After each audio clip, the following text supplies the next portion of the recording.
All right, welcome back to NewsWire here on SportsGrid. We got Brady Kannon in the house to recap some golf and look ahead to the Arnold Palmer Invitational this week. What's going on, Brady? Great to catch up with you. Cognizant Classic going on in my neck of the woods here. A little bit of another surprise winner on the tour. I guess we're getting used to that, aren't we?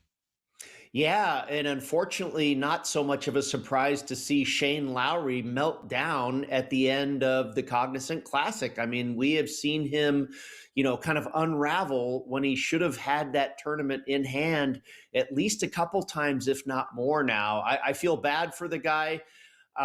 And a lot of people are jumping right back on him this week at the Arnold Palmer, where he's had success before. He's been great on the Florida swing for the last handful of years or so. But a lot of people banking on a rebound for Shane Lowry after that really tough loss last week. Yeah, and that's the thing is that Brady, why does this happen with Lowry so often? I know people were pointing it out on social media, giving him a hard time, but what do you think it is about his game that doesn't lead him to put it away?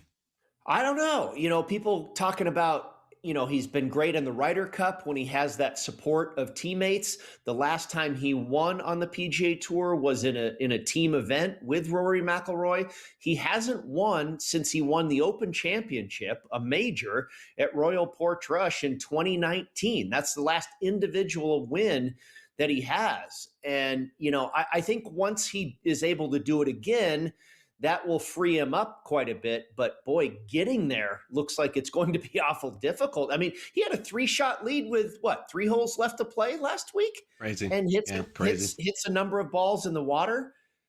Yeah, that was pretty shocking. Yeah, it was. All right, so on to the Arnold Palmer Invitational. They used to call this Bay Hill, of course, in Orlando, where Scottie Scheffler is once again the favorite. So let's take a look at the odds board. Scottie at plus 350. We have Rory at 10-1, Fleetwood 20-1, and then we go beyond that for some potential long shots here, Brady. How do you see this course this week? And let's get into some of the potential winners. Well, it's once again that situation where you have Scottie and Rory so short at the top that you're getting a lot of nice prices on some of the very best players in the world. This is a signature event. There's only 72 people in the field. There will be a 36-hole cut where the top 50 in ties will make it, and also anybody within 10 shots of the lead, just like we saw a couple weeks ago at Riviera. Another big boy tournament. A lot of big boy golf going on right now. Pebble and then Riviera here at Arnie's place. The Players Championship next week. The Masters is right around the corner. I did not land on Scottie. He's won here twice. I know some sharp people like him this week, but I think you can almost pick anybody else on the board and get really good value because, like I say, when those two guys at the top are in the field, it really inflates some of the numbers on the rest of the guys. Yeah, and I think in this tournament in particular, you're getting some of the best golfers, Brady, in the world at this point. So as we dive into some of the odds and some of the players that you like, when you handicap this event specifically, what are you looking for? It's one of those situations, Craig, where you've got to do everything well, kind of like a major championship. The fairways are narrow, the greens are huge, they're firm, they're fast. You're going to have to chip, you're going to have to putt, you're going to have to hit the long irons. I mean, you got to do everything well here. And I went with Tommy Fleetwood at 20-1. Not many people in the world doing everything better than he is right now. I played Hideki Matsuyama. Now, he's been a little bit loose off the tee.